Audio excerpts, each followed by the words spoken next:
uma uthatha unkosikazi yiko kuthiwa ushiya uyihlo nonyoko uyohlala naye nibamunye. Yingoba yini enibalulekile kunayo yonke into. Uyayibona? Seyiyenzeka-ke manje-ke ukuthi abantu benze ngathi umshado ubantwana. Hhayi bantwabami yabo. Kanti abantwana beze emva komshado. Hhayi thina siyahlupha-ke intsha yamanje ngoba simithisa kuqala sishade ngemuva. Mara kuthiwa uqala umshado kuze ingane. Okusho kona ukuthi i-context into ebalulekile uwe nonkosikazi wakho. Amen usekhona? Yebo. Amen.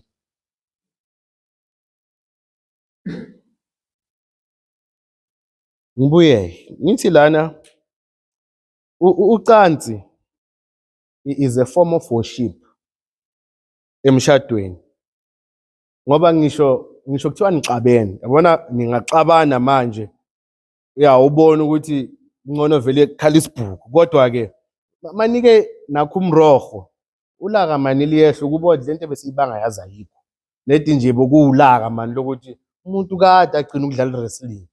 Uyabo? So kubalulekile ukuthi kube yindlela enimenda ngayo iy'nkinga. Uyabona abantu abangafiki kule nkonzo yasekamereni bahlezi banezinkinga ngoba le nto ikhoza ama-frustrations. Ukhona umama, ukhona nawe, kodwa anilekelelani. Uyayibona? Okay, ngenza umzekelo. Siku-social media nowadays. Siyawaposta ama-videos, senza ama-motivation and what not. Uyangi-inboxa lo sisi, uthi kimi bano-15 years bashadile nomyeni wakhe, couple eseseyincane. Uthi kulo 15 years sino-8 years asilali. Uthi angazi noma kunomunye unkosikazi ngaphandle noma urealize ukuthi wenza iphutha akasangifuni. Uthi inkinga yami ayikho enye, ucansi kuphela. Imali unginika ngendlela engifuna ngayo, ayikho into angayithengi la endlini. Kodwa kushodani? Uyamgodlela. Yingakho ngithi funa nizembule ningabi nemfihlo. Mhlambe lo baba kuba unemfihlo wakhuluma naye lo mama. Bekuzoba lula ukuthi kulo 8 years abamhleli bagodlelene. Phela manje asina guarantee ukuthi naye umama uhleli. Angithi uyoza ne-complainant. And uthi yena uma indlulisa kuye ubaba uthi lento leyo ayisiko konke emhlabeni. Uyayibona? Shuthi yena usengalile ukuthi engabe nginenkinga ngirayidi nginje. Uyayibona? Mara lo wakwakhe uyakhala. Uthi manje ngenze njani? Ngithi hayi sokuthi sefuna uthola i-counseling. Angithi nishadile. Marriage counseling bazama ukumncenga uthi kade ngimshela lo muntu. Ngithi hayi mana sambe sithola umuntu sikhulume naye. Ufuna umhlaba wonke wazi indaba zami manje. Uyayibona? Ngoba ukuhlala nenkinga akusho ukuthi inkinga izozixazulula. Yebo, inkinga uyixazulula ngokuhamba kwesikhathi uma ufuna ukuyixazulula. Kodwa uma uyigodlile ayiyi phambili, awubi ne-solution. Uhlala nenkinga eyodwa. Uyayibona? Ngakho-ke ngiya-emphasize nami njengoba shilo la uthe uyi-marriage counselor ubaba Nkosi wathi asikhulumeni. Yabona ayikho into ezondlula ukukhuluma. Into eyonwe ngomlomo ayingalungiswa ngesibhuku. Ayilungiswe ngomlomo. Njengoba ubona manje ukuthi ngathi khona la kungahambi khona kahle. Sukuma. Ngicela ukubuza-ke, just an open question. Manje njengoba sila uphethwe ikhanda. Yini into yokuqala ozoyifuna uma uphuma la? Iphilisi. Angithi uphethwe ikhanda. Into yokuqala ozoyifuna la, uzofuna ukudlula endiyeni, undlule esitolo uyokwenzani? Uyothenga iphilisi. Kulezi ezinye iy'nkinga-ke ezisibambayo. Why can't we use the same principle? Ngoba yonke into ekhona, inkinga ekhona, ama-solutions sewakhona, kushoda thina siyofuna usizo. Ngakho-ke ungayikhohlwa le nto yami ukuthi uma uphethwe ikhanda ufuna i-Grandpa, ufuna i-Disprin, ufuna i-Panado, nako konke okunye. Njengoba futhi ashilo usayitsheni wathi ungadli amantombazana lapha. Bonesi, odokotela hamba kubo bazokulekelela ngendlela efanele. Siyalungisa, uma ngikhulume kabi sorry man. Ya, nami sengichusha kulokhu kungichubayo. Kodwa-ke ngicela ukuthi masilungisa sibe nesibindi sokulimela iqiniso. Ukuthi yazi le nkinga ikhona iya-persist-a ngoba enye into nokuba in denial. Into uyayibona ukuthi yona ikhona. Mara uthi hhayi ngeke. Mina ngiyazazi phela bengu-16 view Dr. Khumalo. Kwenzakalani manje? Uyayibona? Kanti isikhathi siyahamba, izifo ziningi. Ngoba phela namanje ngithi kunama-chronic illnesses, bo-high blood, bo-diabetes and what not. Nako lokho ubungaza ngithi ukuthi unenkinga. Bowuzwa ngekhandela inkenketha njalo. Uzwe sometimes uhlala uwomile, iy'nyawo ziyavuvuka. Uma uya ka-doctor kwaba yibo abathi nayi into ekuphethe, thatha nawo umgomo ukuze isimo silunga ngithi. So asincenge kanjalo-ke ukuthi sizame nokuthi yonke into ekhona siyilungise. Ithi abashadikazi kuyimpoqo ukuthi balenze kaningi ucansi ukuze uthando lwabo luhlezi luvuselekile. Yingoba uSathane usuke sekambonile ukuthi anikho nyamane inkonzo anisayifaki.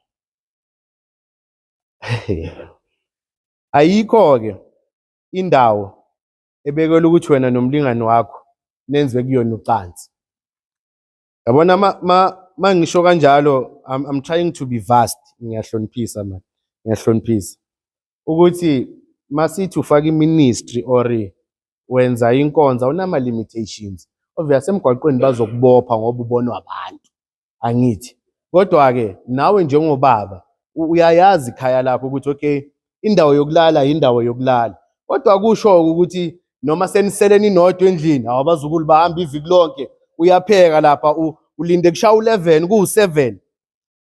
Funa lento niyivuselele ihlala ikhona. Bobaba, yazi angeke ngithi inkinga umabonakude kade bekhona, kodwa ngingasho ngithi abomama banamhlanje abafani nalaba bakudala ngoba izinto abasazifihlelwa.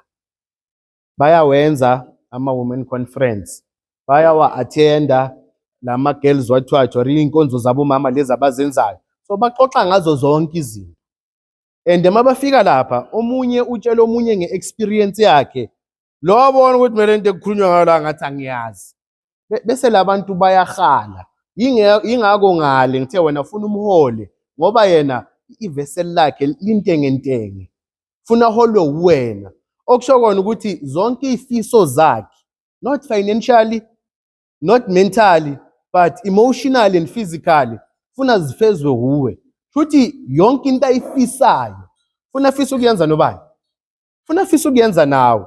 So kuze nifike kulelo point, funa umnakekele, umvikele. Sesekhona bobaba. Ngithe ayikho indawo ekubekelwe ukuthi nomlingani wakho nenze kuyona ucansi. Futhi noma nini noma kuphi, angithi phambi kwabantu. Ngichaza ukuthi endlini nina nobabili funa nizithokozise ngokufanele ngoba funa nenzeni ningagodlelani. Noma kudosa lapha esofeni ungathi hayi ngizabuka ibhola ngizokulandela, sekunjalo. Ubaba akasebenze. Ngiyaqhubeka ngoba leyo ukuthi ngathi noma kuphi ngathi anizwa kahle.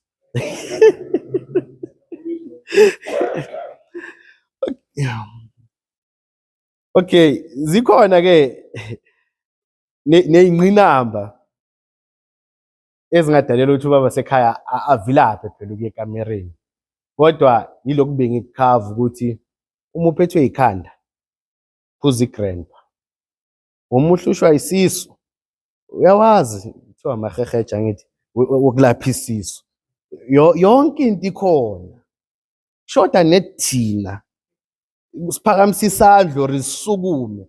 Shoda nethina kuphela. Uyayibona? Kodwa yonke into or sonke isixazululo abodokotela banazo. Yithina nje kuphela ekufanele sisukume siyofuna lelo sizo. Ngiyaqhubeka.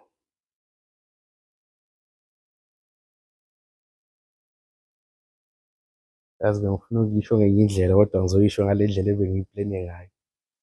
Ngithi mina akukwazi ukuphela umshado womuntu net ngoba ikwipira alisasebenzi kahle. Asiyeni kubodokotela sithole izinto ezi-right. Vele azange ngizichaze kabanzi.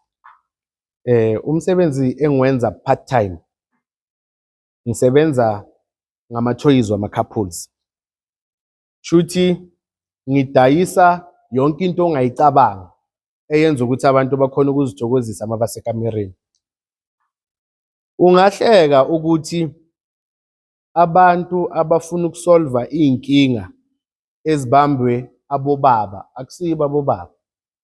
Umama ofika athi ubaba unenkinga eso, singasebenzisa ini, umnike leyo nto leyo ihambe isebenze.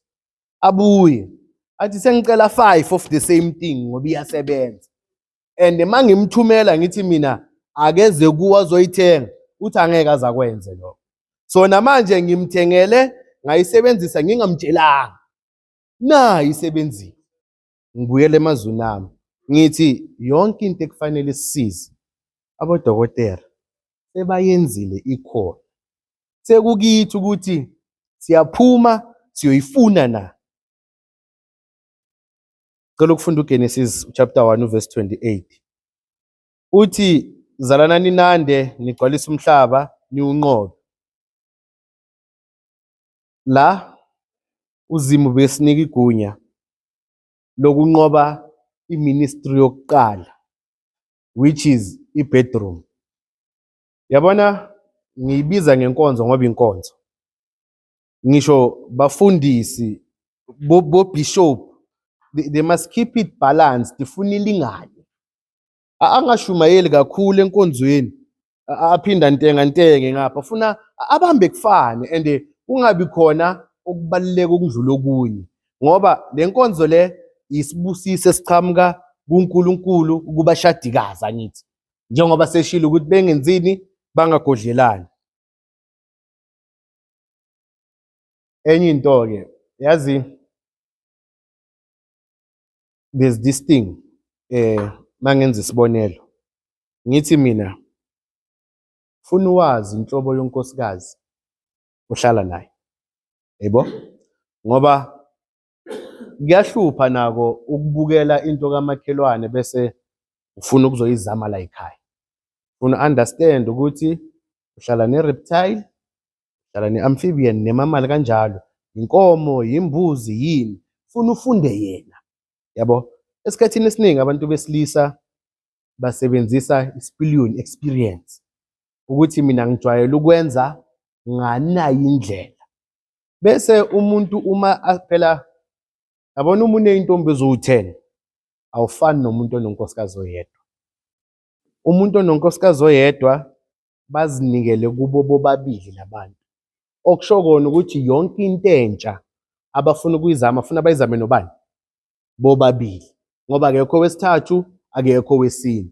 Kodwa uma uneyintombi eziwu-10 awuna stress ngoba okungenzeki ngapha uyokuzama nomunye, yebo. So la ngi-emphasize indaba yokuthi funa sifunde lamakhosikazi sihlele nawo, uyayibona ukuthi uwumuntu onjani, uthandani, understand.